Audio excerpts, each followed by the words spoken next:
Guess who's back with a brand new bike?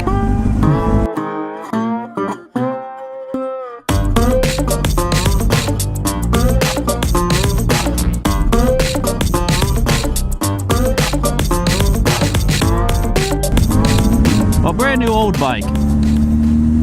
Older bike. As you can see, I no longer have the Triumph. I didn't really want to see her go, but I couldn't really have two bikes at the current time. So I had to pick and choose, unfortunately. But I wanted something more comfortable for my longer trips. Just trips on the Triumph just were not...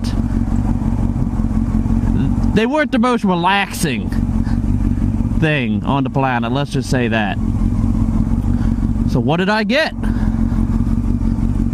Got myself a Honda 919, also known as the CB900F, maybe, from 2004, also known as the Hornet.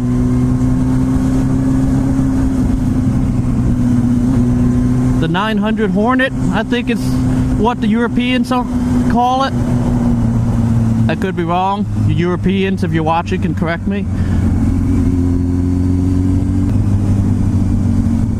So I was looking for a naked class sports bike. Like the Z1000 was one of my top choices.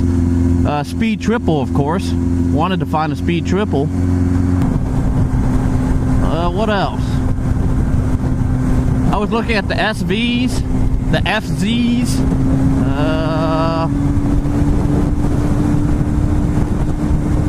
but I couldn't quite find anything in the price range I was looking for,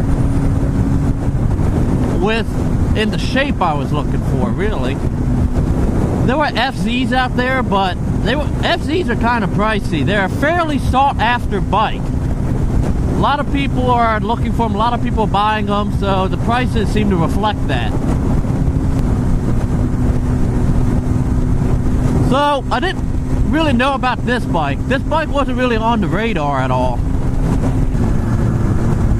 It wasn't until I saw an ad for one on Cycle Trader that I was like, huh, I wonder what this is.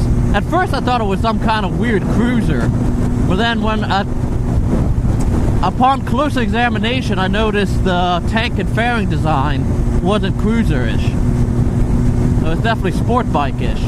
So I did some research, took a little look, and I was like, damn, that's not a bad bike. Heard good things. The price for the one I found on Cycle Trader was fairly good. I was like, oh. So I did a search on Craigslist to see what else was out there, and I found this beauty.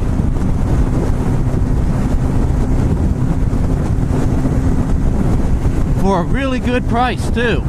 The guy had just finished fixing it up. Unfortunately, he had laid it down.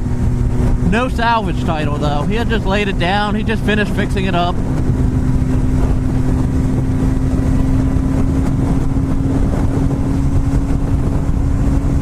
And for the most part, it's in fantastic condition. It's an Arizona bike that he brought up from Arizona. So there's none of that corrosion from being ridden in the rain. You know, maybe a little bit some salt and winter riding. None of that. There's no muck, grime. It is clean. Clean, clean, clean. It does not look the age.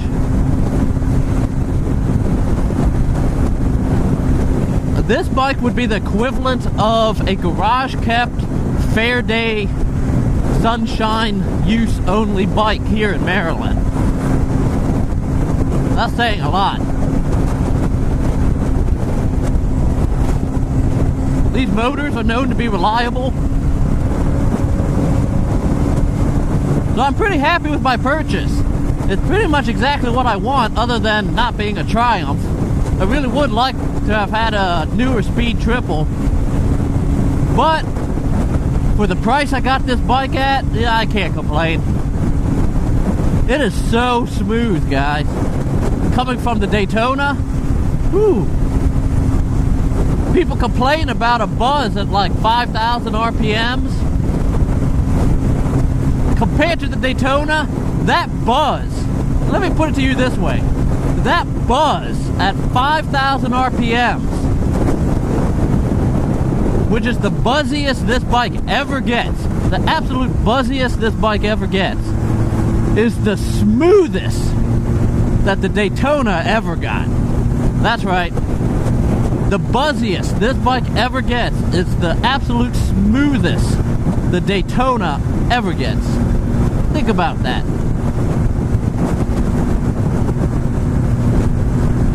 The transmission on this bike, I've heard Honda makes really smooth transmissions, but I've never ridden one, so I really wouldn't know.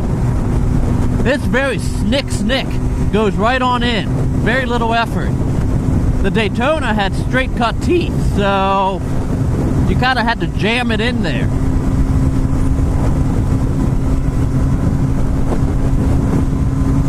And you had to make sure your RPMs were all matched correctly, because if they weren't, it would grind, wouldn't want to go in.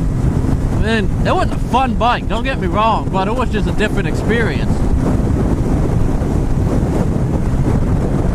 This bike is only a hair slower, so I'm fairly happy.